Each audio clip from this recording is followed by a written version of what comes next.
This is my perspective discussion series where women talk Budo. Hello and welcome to episode 3 of My Perspectives Women Talk Budo season 2. I'm Kathy Okada, and you'll notice that today I'm not joined by Fran Torres, as she's off on holiday. She's off traveling at the moment.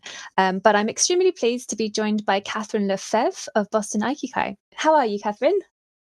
Hi, thank you for having me. Thank you for joining. Well, how are you? Good, thank you. Good, thank you. Thank you for joining us today. Today, the topic we're going to be discussing is beginner's mind, or Shoshin, which is a concept that has its origins in Zen Buddhism.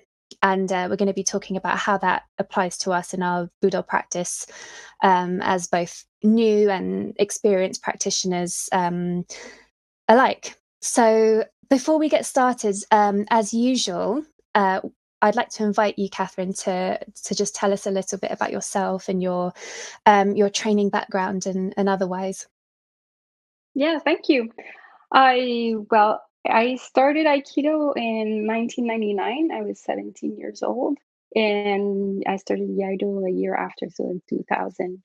And so it's been a little while, but I think I should mention that I got introduced to Aikido as a child. My parents were doing Aikido in the 70s, and I guess the golden age of Aikido.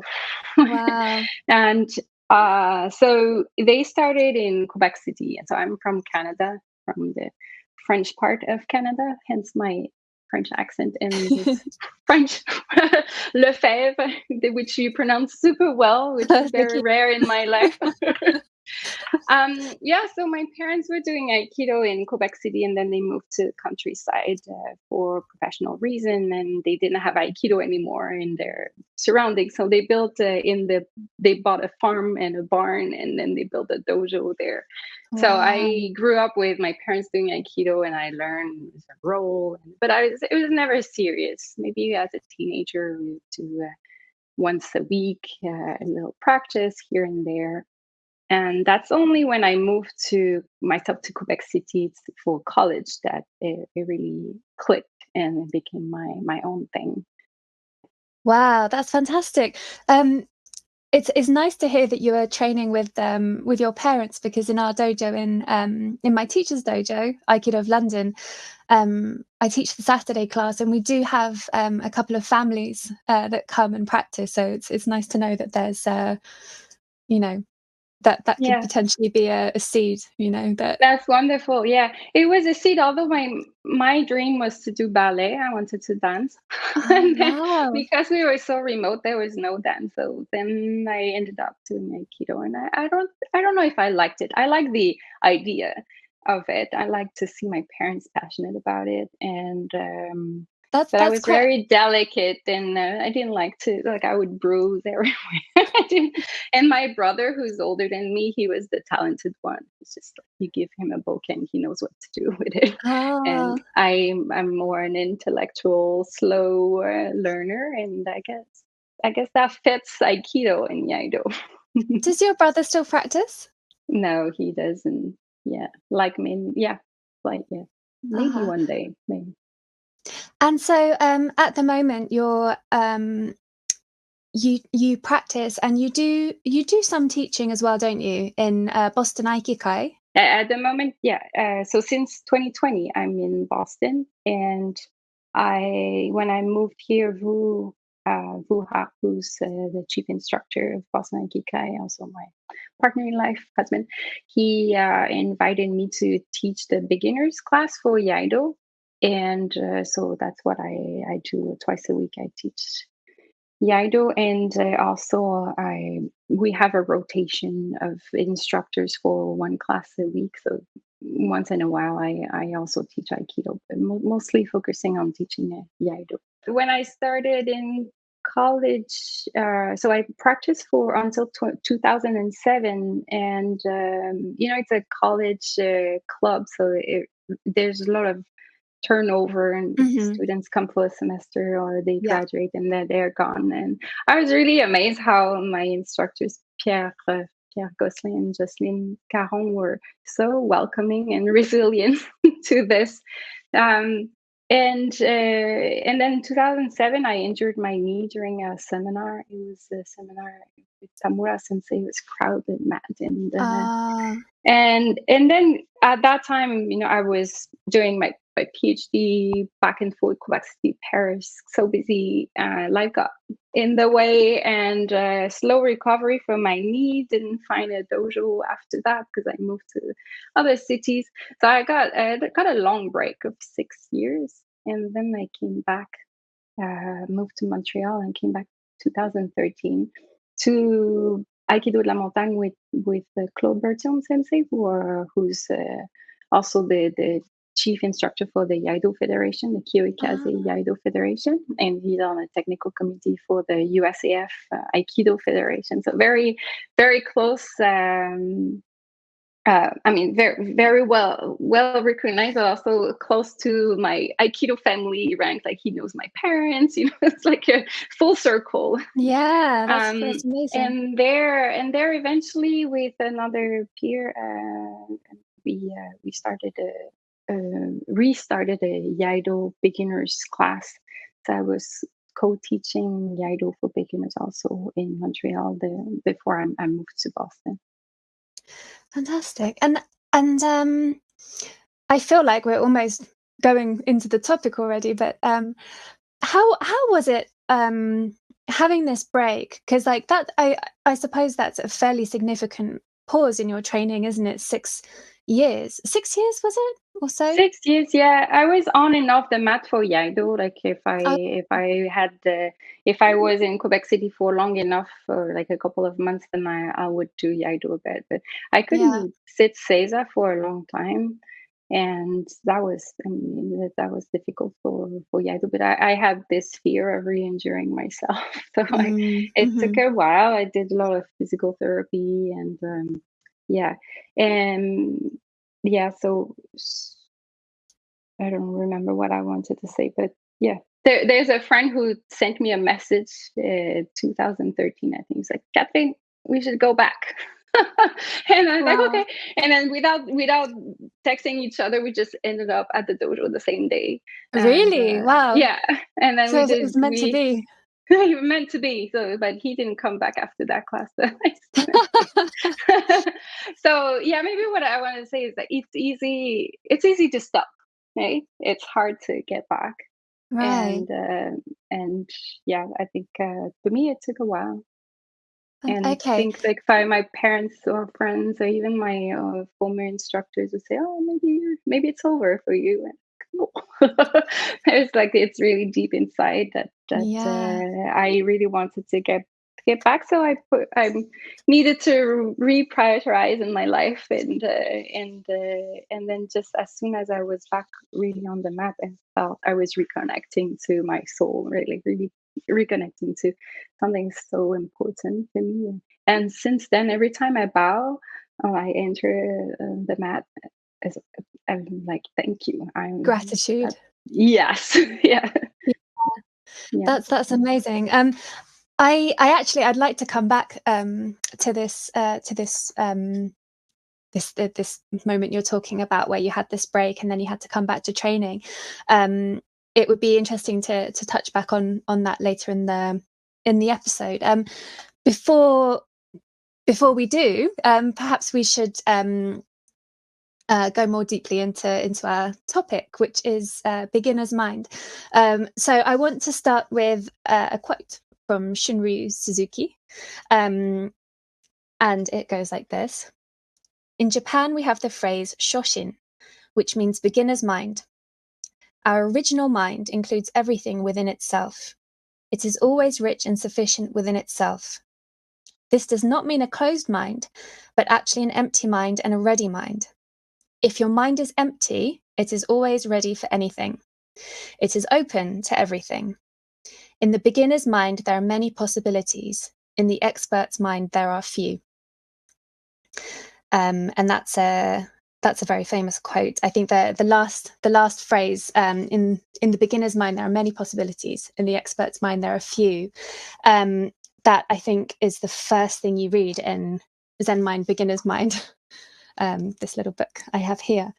And so so this was a topic which you actually suggested to discuss in this episode, which I thought was really interesting.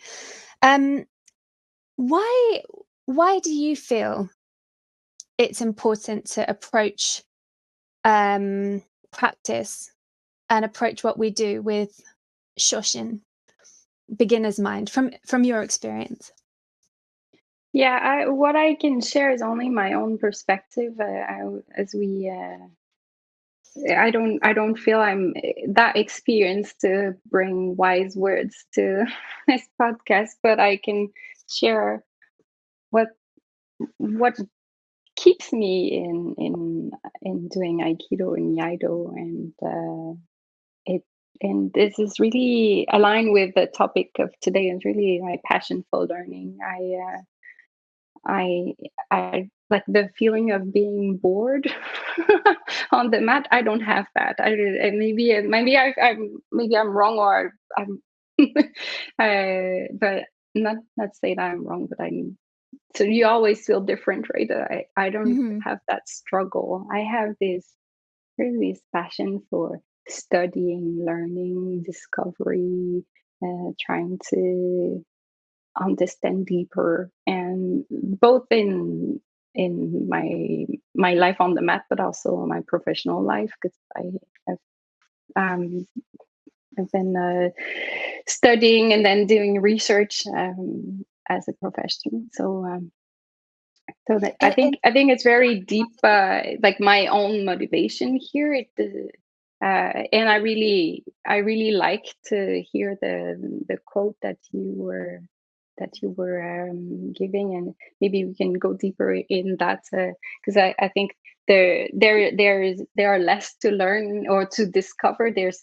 I think they are just smaller and smaller bits, but they are the important uh, things, to like the glue to connect the dots. We start with learning coarse, very like large principles, and they are all disconnected, and slowly we make connections, and the learning is maybe very tiny, but it brings everything together, and then we rediscover from a different perspective at different phases, and adding So layers. like little golden nuggets of something like that. Yeah, I think so.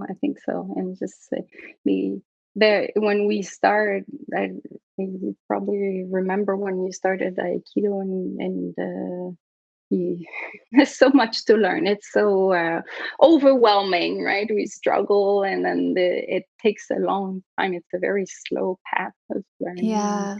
And if we like it, if we like this struggle, then I think we're able to stick through the 6 months, or the first year of learning all the basics, the principles, and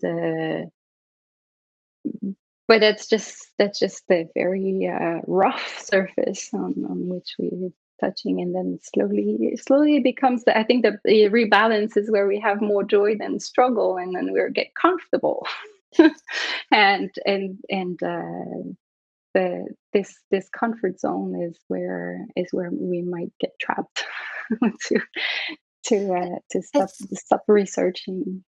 It's funny when you said that the comfort zone is where you get trapped. It just reminded me of just last weekend we were away for our summer camp, which was led by my teacher, Ismail Hassan. And I just remember, I remember in one of the lessons, he was maybe, I perhaps remarking upon maybe some more experienced practitioners approaching the training with a touch of complacency, in the sense that his advice was, he didn't point anyone out or anything like that. He was addressing the class, but his point was, if you have more experience and perhaps you don't bother moving when someone doesn't atemi, for example, because they're weaker than me, or I know what I'm doing. He said you can get stuck in that, and you train the reflex out of yourself so that when you really need it, you don't have it anymore. And I remember he said that in the past as well about training, even practicing with children, for example. If you're an adult and you're practicing with a small child, like, take their atemi seriously. So yeah, it just I just remembered that from last weekend when you mentioned that about complacency and Yeah, there's an being comfortable. anticipation also, right? I'm sorry to. Yeah, no, just that was it really, just this thing of like becoming comfortable. Yeah. And so how in your experience, how have you, when you've had these moments where you've felt um perhaps comfortable, how do you overcome that? Is there um anything you do outside of the dojo that helps with that? Is it something inside the dojo? Is it both? How do you personally find that you can overcome that? Yeah, no, I mean many things inside and outside the dojo. So I can start with outside the dojo. So I did research in molecular physics and theoretical chemistry. I picked the most abstract topic, one of the Wow. most abstract topic to study the very like the quantum mechanics and how matter. Uh, the dynamics of matter, and then so very abstract, and then once you enter, like, from, I think maybe it's a nice analogy that from school to doing research, it's, you have the principles, you have the methodology to to explore, but there's no path. You have to really define the path for discovery for advanced research. So it's a little bit like you get all the tools you learn on the mat, I think, and then after that, it's really up to you You to have to continue define to it yourself. discover. Right. Yeah, yeah. So I think, to me, Aikido and Iaido have always been the balance between very intellectual work to being to more physical activity. But in some sense, I think, because I have this very deep love for learning, then it's everywhere in everything I do. I love to just, I'm never satisfied with just surface understanding. I want to learn more, understand why, and so keeping it helps me to stay curious, I guess, and open to new things. Although, I mean, we all need comfort. We all need that, but we're human, right? And then we Yeah. need also to get recognition that what we've achieved is good, and that then it's recognized as a success. And but and our challenge is to go past that, because beyond that, there's even more to learn and to discover and to share, I guess, also with others.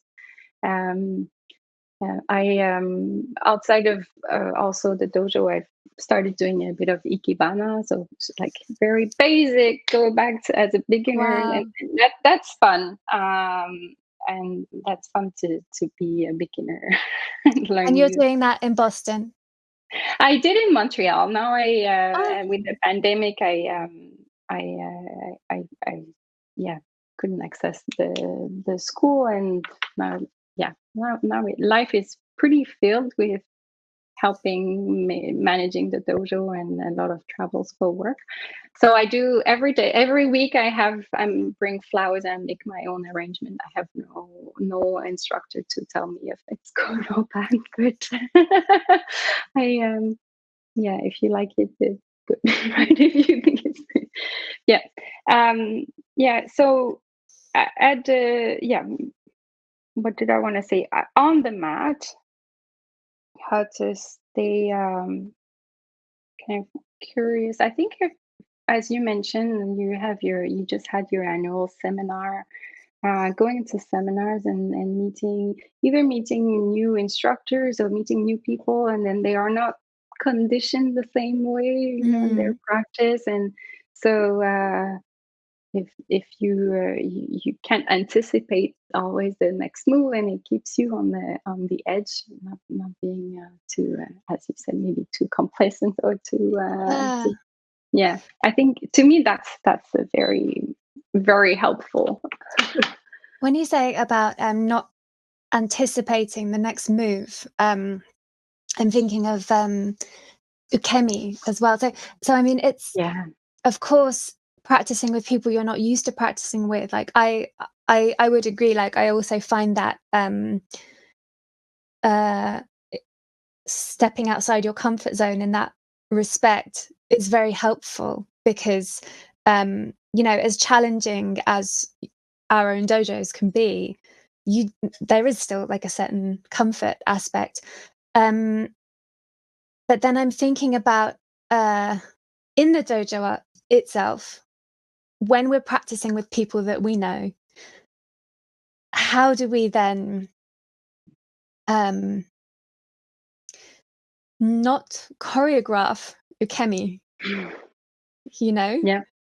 Yeah. I mean, with my teacher, you it's very difficult to choreograph ukemi because if he gets the sense that you're choreographing it, he'll suddenly change it, and you're like, whoa, That's Um, but I guess this concept of beginner's mind is really important in the actual physical practice itself, right? Because yeah.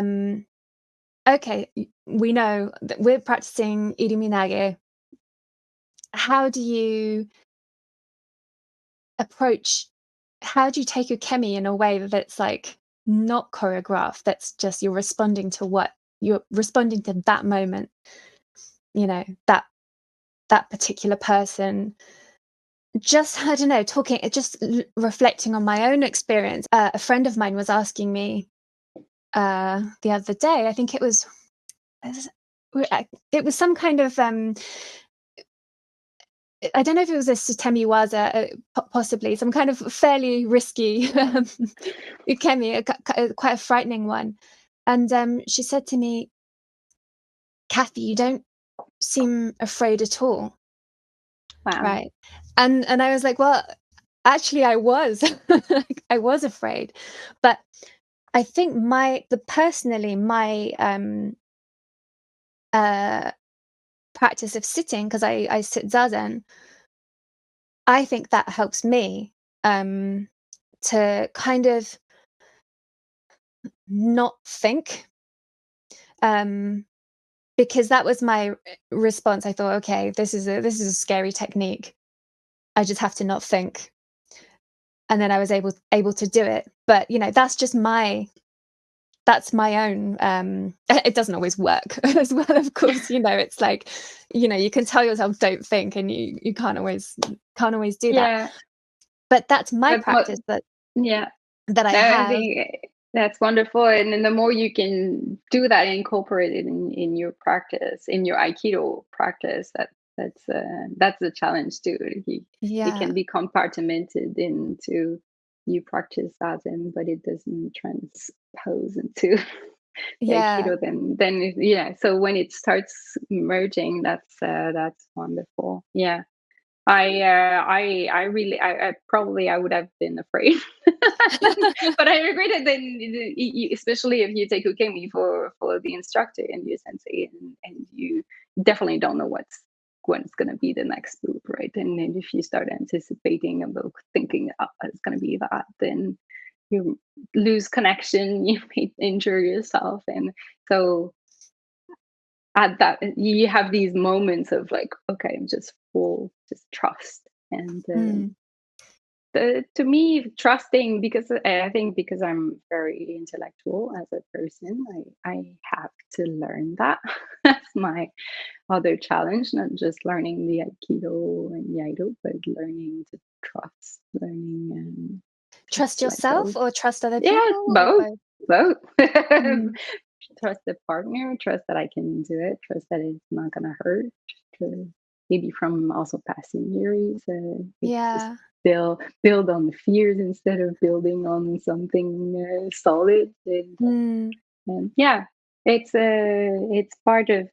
definitely part of my own journey and learning. It's like identify where are my weakness, where are my limitation. I noticed many years ago I'm very asymmetric in the way I move, so that my right hips would pop on Ah, one side, and it was like, so there is imbalance in the I have way a I similar move. thing. Uh-huh. and and so my ukemi is asymmetric, and I disconnect more on one side than the other. And how do I compensate? And how do I actually tense instead of building on a solid, positive manner? I'll be tense, and that will not help my practice. That doesn't convey a good message to my partner. All those also. So I think that's also, to me, that's part of learning. It's not just, okay, we're doing Yuriminage and we're now doing it Omote or Ura, or we're doing Mm. uh, the same set in Iaido or a new set. It's like, okay, that's the mechanics, but really like understanding how myself I can improve, and understand why I block here, why it's not fluid, Yeah, that stuff. And then what do I do with that? yeah. It's Yeah. super interesting, Catherine, hearing your perspective, because as you said, you have your background is in is academic, Yeah. and Yeah. and so you probably it sounds like you have your kind of learning approach is very curious and very like constantly curious, constantly wanting to unpack the details, Yeah. and this approach to learning, I think, is not, it doesn't come naturally to everybody. Like, so some people are much more like for me, for example, I would say that approach of really dissecting myself and my practice, and um how to improve, Yeah. that is actually something that Aikido taught me how to do, because Yeah. I was not like that before. I didn't have this approach to learning anything. I was a musician. I mean, it's ridiculous because I was a Oh, musician yeah. as well. Well, But I am it's a also musician, but very detailed. it, it's like, did I practice my scales? No, like no way. So Um, more in intuition for you, maybe, or is it Perhaps, yeah, just but go with then the flow? Yeah. perhaps, and then I think that, but it's been really important for me to kind of learn to learn in that way as well. Um, and so I wonder if we actually had a couple of months ago, we put out a survey, I suppose, on Instagram, asking people what they would like for us to discuss on the podcast. So we had a question from a listener, which was, how do you maintain motivation um, when you enter the Dan ranks? Um, and so I suppose, is it? Do you think it's discovering new ways of learning? I think, yeah, that may be a part of it. The I think, I mean, we're human, right? So getting to different milestones is we need some rewards. I think that's normal, and then getting the recognition from our senseis and from our peers that yes, we've achieved something. I think that we all want that, and so, and then it's probably why we have these ranks in Aikido. Although there's no competition, we still have recognized the level that we achieve. And then, but it's not an achievement where we sit there. And then sometimes ranks also, been discussing that a lot with Buha, on is some people, they arrive there, they arrive at that level, and then it's good. Some just, just they put their hands on the step ladder, and then you're just helping them to to reach it. So it's a sliding scale also. Right. So it's, yes, it is a milestone, but it should be also seen as a helping us to move to push ourselves to the next phase of learning, and not just, oh, I'm comfortable. There's a risk of then Yeah. getting trapped in this plateau. And I think both, yeah, it's all, we all reach plateaus, right? And the more we rebalance, maybe if I get back to my analogy of balancing joy and struggle as we learn, Mm. and the more we are get comfortable, the longer the plateaus are.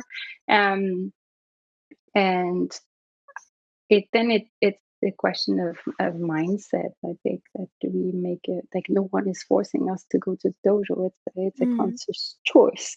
Mm. So what do we want to get out of it? What is our motivation? And are we satisfied with that? And if it's to have a good time and see friends, and that's fine too. There are many people who are going to the dojo for that. But if you want to progress and keep learning, then there's a conscious decision also to be open, to be another phrase that I heard from Wu, is be teachable. Uh-huh. And it's just being aware, like, okay, this I can still improve, and how, and then not pretend, not assuming that we know how to fix all our weakness and limitation, but being open Mm. to different approaches that are like that. It's sometimes kind of shocking, and like, I don't want to learn this way. Yeah. or or my body doesn't want to go this way, my hip is blocking me to go this way. What how do I what do I do with this? And so I have the choice just to protect it, and then just like keep that boxed in my comfort Aikido practice, or I push it. And I must say that not every day that I have that I'm yeah, I don't know how many days in a year that I feel I really like, oh, okay, I was really on. But these are the days that like help me move and continue. And to me, going to seminars, or even tricking my mind when I arrive at the dojo and it's just a normal weekday practice, and it's like, oh, today I just imagine I'm at the seminar, and like, just, yeah, try to turn my senses on more. And yeah, I think it's really it's our on us to yeah, to be open here. And that's what we also tell our the the students. We had very recently some students who tested Shodan. So the first people who started with the beginners program that we restarted after the pandemic, and so they tested Shodan, and we told them, like, no, that's the beginning. Yeah. Just everyone hears that phrase, the Shodan is the beginning of the Yeah. journey. And but it somehow it feels important to repeat ourselves. And, It yeah. does. I think well, the character Sho in Shodan is the same as the Sho in Shoshin, beginner's Uh-huh. mind, and it's Okay. the same in Shohato, Yeah. right? Okay. Okay. So it basically it's, the translation is like the first or initial. So, it's interesting then that, as you said, it feels important to reiterate that Shodan is a like a new beginning. Yeah. Um, because obviously that it's clearly a common experience that people their mindset maybe changes or they get set at that point. And just hearing you talk about your your motivations and your how you keep yourself going, it seems to me, the impression I get is that your motivation comes from within yourself, right? And so I think it's problematic when the motivation is external. So like, as you were just saying, the Dan ranks, or just the ranks in general, because they're finite. And so I guess if that's, there's always going to be a limit if the motivation is external. Yeah, well, I think I agree there's a limit if different people with external motivation are comparing themselves with people with internal motivation. But if you, I mean, the dojo is open to everyone with different motivation, and everyone needs it's a safe space for growth, and you can have everyone wants to have a good time, and but if someone who's has external motivation, which is maybe just like have a social activity, and they are talented, they're physically agile, and that's it. But if they then there's start space for comparing, them as well. yeah, I think Yeah. so. I think in my younger age in Aikido, I would have said no. They're so serious. I realize we all need each other. I need partners also.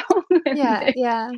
But there's also the problem. I think it's not having different perspective, but it's comparing each other and saying like, why is this person progressing and going for Nidan while I'm stuck in Shodan and it's unfair? And okay, and then there needs to be needs to revisit the motivation. But if it's if Shodan is a state of happiness, then why not? But I think I've seen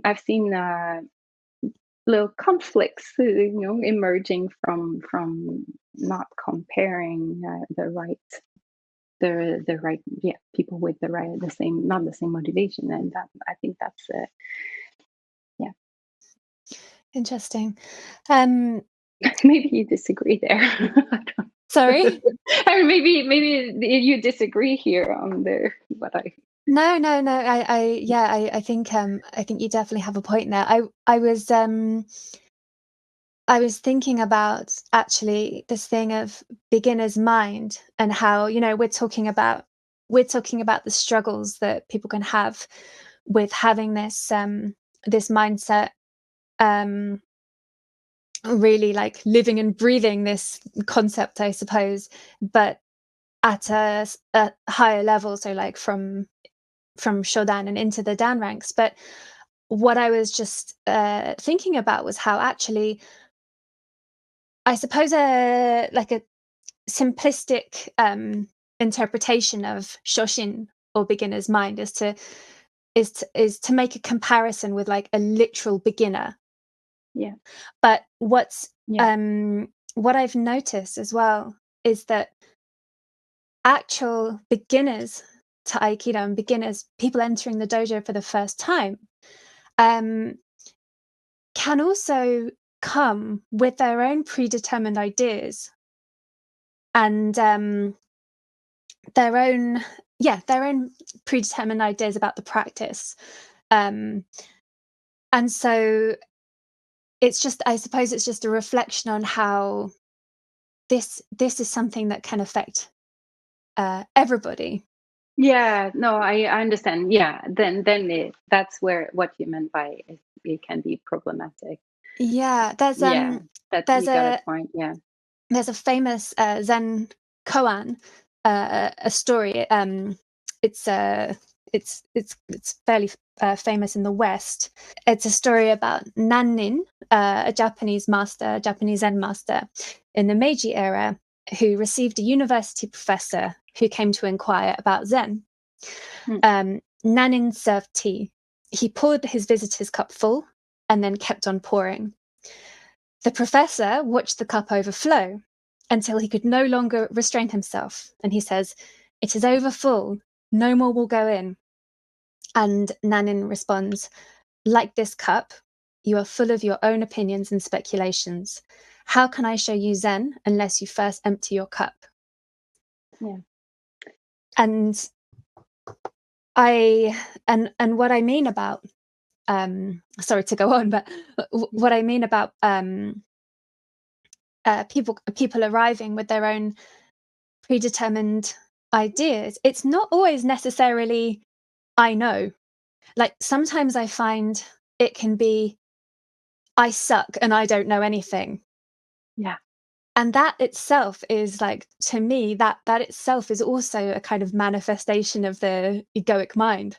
This idea of it's a fixed idea already. Yeah. Yeah. And then both are hard to to change.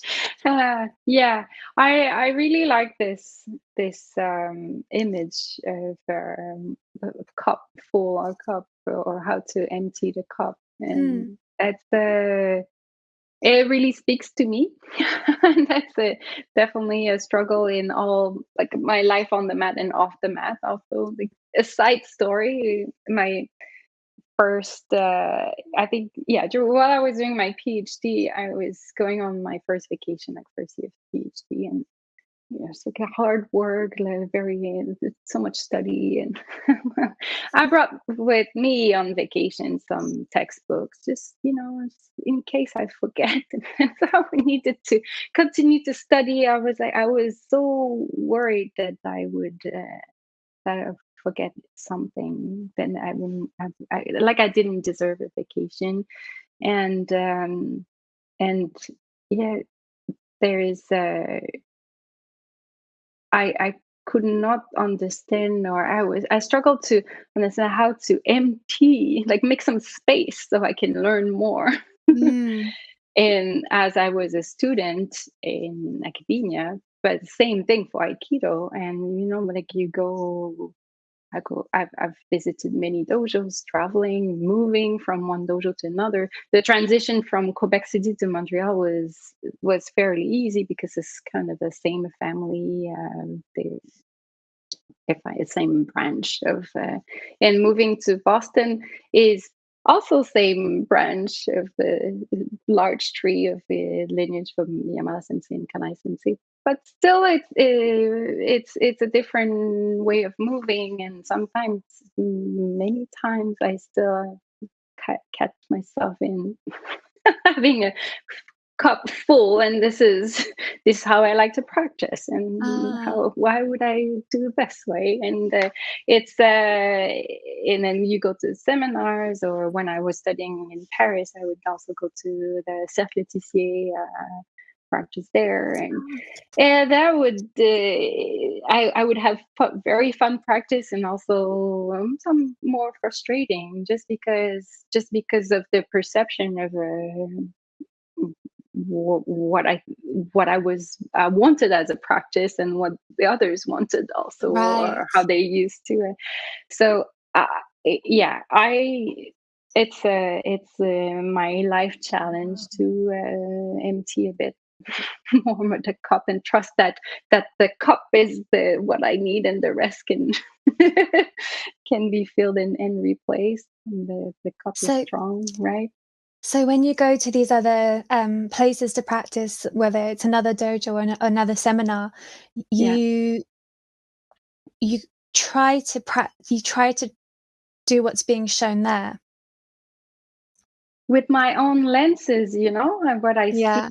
is probably not what you see. So, but yeah, I think that's the point of, to me, that's the point of going to the Yeah. different classes, is that I can see something different, and I try to understand how to do it, not to just show off what I've learned. And Yeah. And yeah, then I suppose I mean I always thought that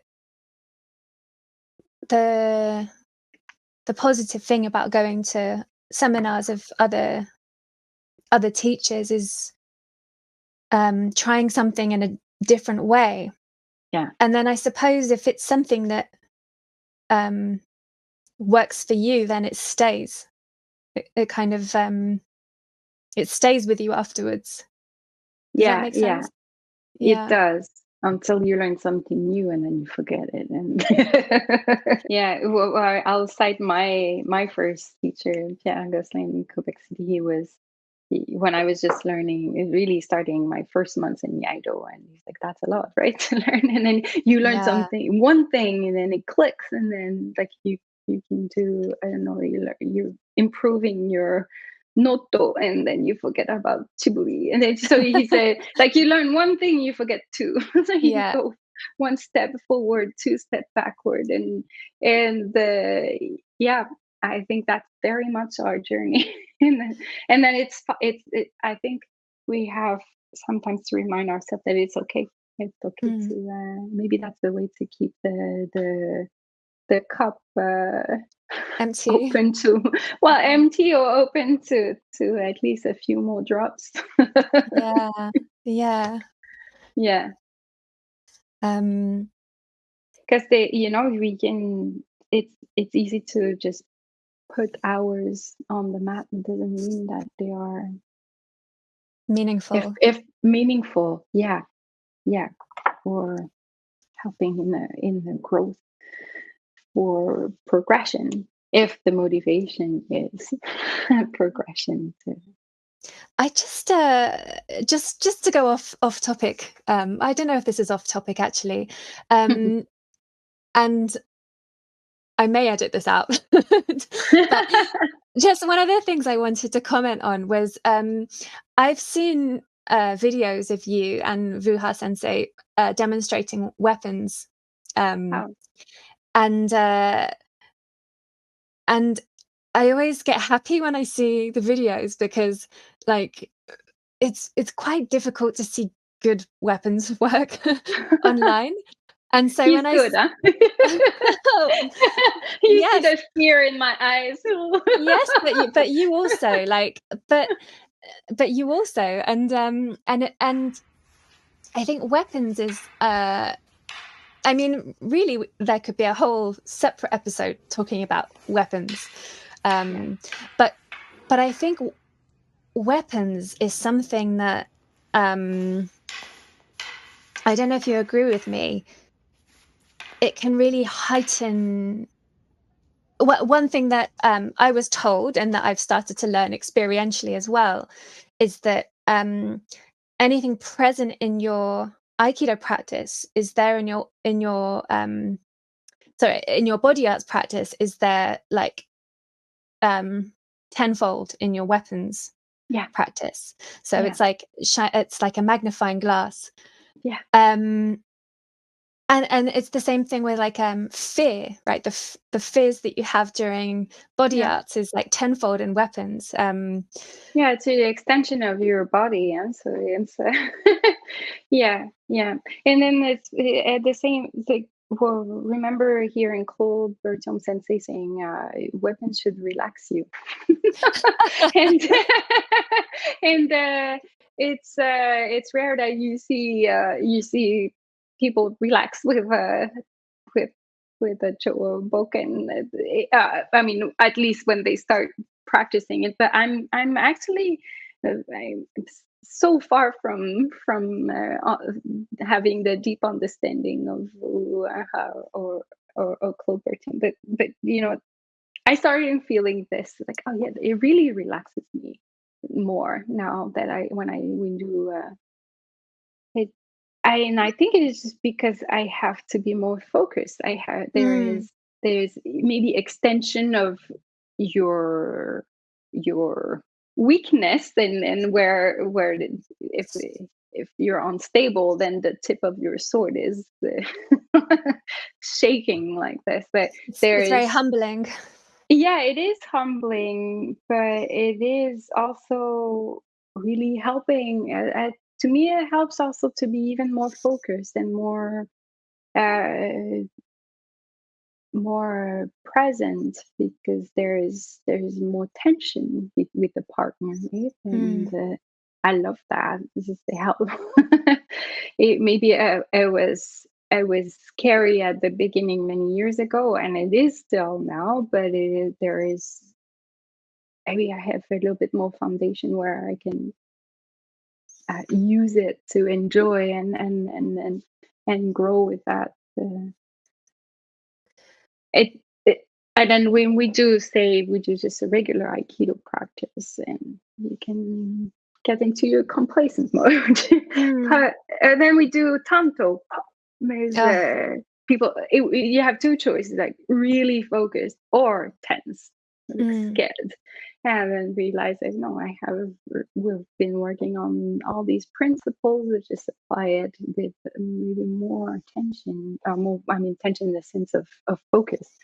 That these moments are lately that I've been really enjoying. That really help, and I try to carry it to the other practice. And so is that a matter of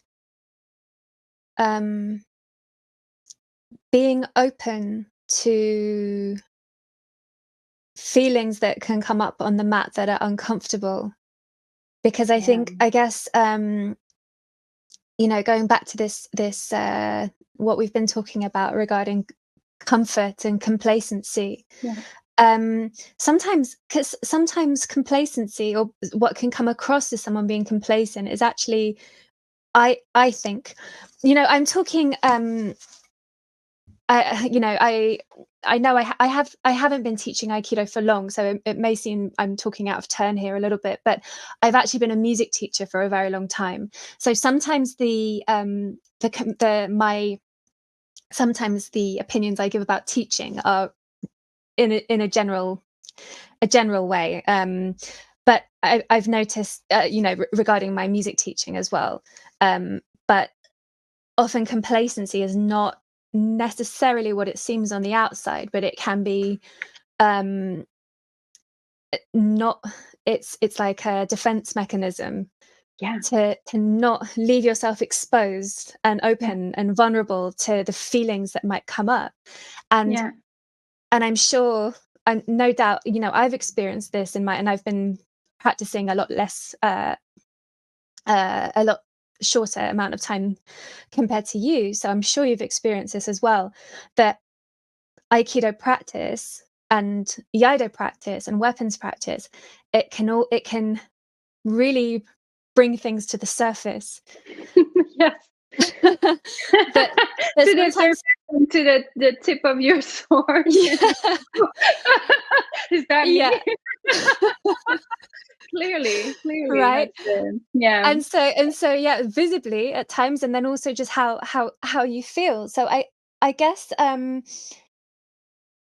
think, I wonder if another key to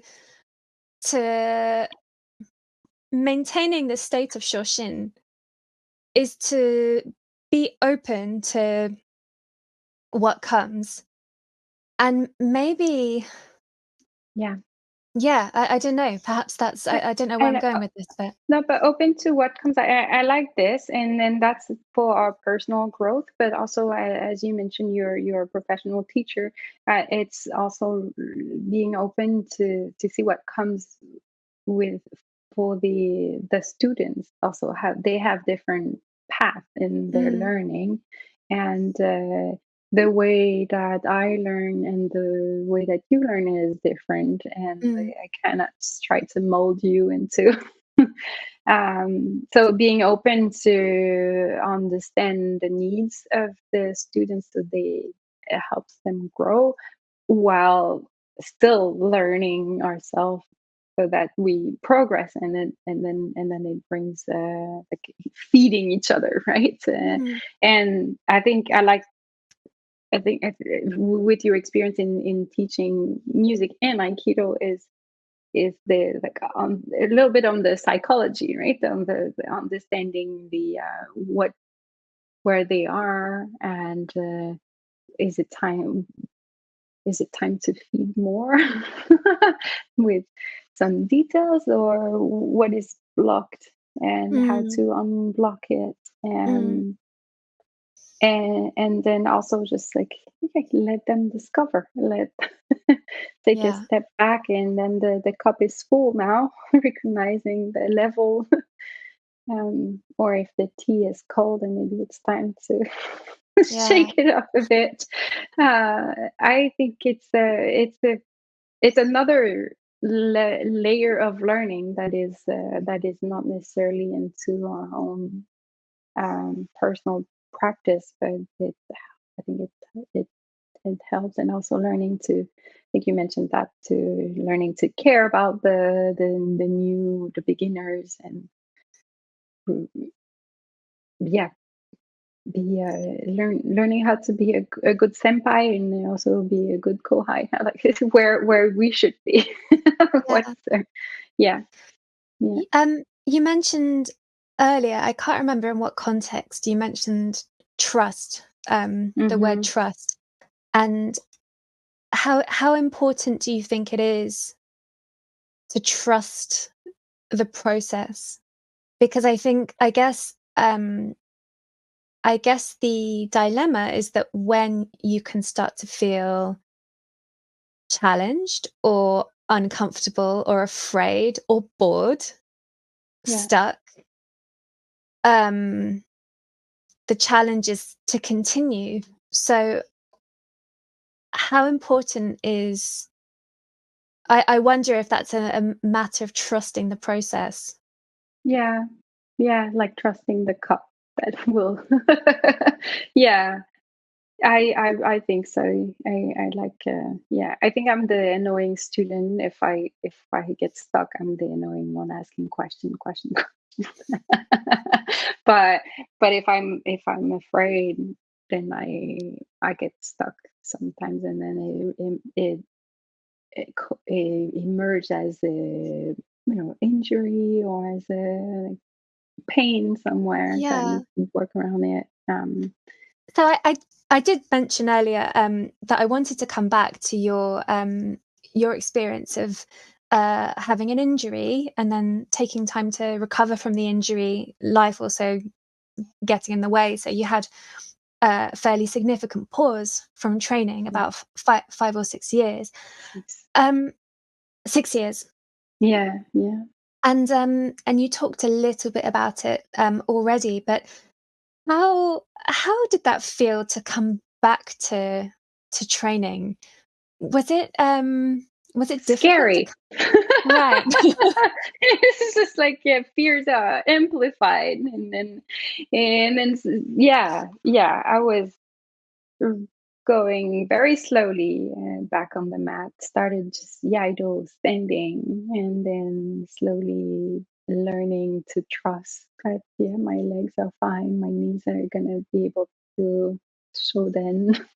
sitting, and then back to Aikido. And yeah, and there's like physically, I lost all my muscles. I was going to the gym, doing other activities. I went into surfing, just, just trying to recreate the feeling of a break fall with of the fluidity of Aikido and Iaido, and I couldn't find it. So I was back on the mat. So there was a mix of joy and excitement, and reconnecting with friends, and but so afraid. I was like, can I take a break fall now? And I took Mm. a couple of weeks, if not maybe 2 months. I don't remember how. It's like, okay, now I take one break fall, then trying to pace myself. And that's the point. I was more, okay, stop being control freak and just let go. Right. Yeah, so that's my personal experience. It was a yeah, it was walking through my fear of being injured again, or just having pain again, and being off the mat. So it's a, and I still, yeah, it's still part of me. Yeah. um, and there's also on the ego side, you come back. There's some people were fifth Q and now they're knee down, and you're like, okay, that's it changes the dynamic. So it's also good for humility to Mm, mhm. to be to yeah, just embrace what it is, and just Yeah. realign what are my motivations to be on the mat. And you came back to your And ikigai. I came back to life. That's really how I felt. Wow. Like things that were so stressful outside of the dojo just suddenly became nothing. It didn't matter anymore. It was just, yeah, really brought back a perspective that helps me balance my life. And Mm. yeah. Yeah, and then I mean, it just on personal side, it reconnected with friends, and then also with who was. I mean, we met in 2000, and we were friends, and then life brought us back as friends, and then brought us even further in the path. Wow. I think it's yeah. I'm glad I'm back on the mat for sure. Fantastic. Oh, I'm Yeah. glad as well because, Yeah. it led us to here, so and I got to speak to you on this show. Yeah, I Um, hope that we get to meet on the mat, not yeah, just me on the too. I screen. I really hope so. Yeah, I really hope so. I'm sure that will happen one day. Before we finish, we ask every guest at the end of each episode to originally the question was, in a sentence, why do you practice martial art? But of course it's difficult to say it in a sentence, so it's a very direct question. Why do you practice? Well, I think the topic of the episode was really aligned with why I practice, and I Mhm. I got asked that question when I came back in like 2015 maybe, and my answer is learning. Is really that's really the passion of learning. Um, yeah, very short, one word, not even a sentence. Oh, amazing. And then I get the struggle of how to learn, how to continue to learn, how to learn different ways of different. But it's still really deep inside. That's what motivates me. A love of learning. Yeah, clearly. Fantastic. Yeah, yeah. And would you like to just quickly tell our listeners, and this will flash up on the screen as well for them to see, any websites or social media that they might like to follow to find out more about you and your dojo, where you practice? Yeah, I can share the Boston Aikikai dojo is where I practice and learn. So happy to share the link, bostonikikai.org, and we're on Facebook and on Instagram, and we're on the mat. Fantastic. Thank you so much for your time, and yeah, hope we can meet someday in person. You've been listening to My Perspective, where women talk Budo.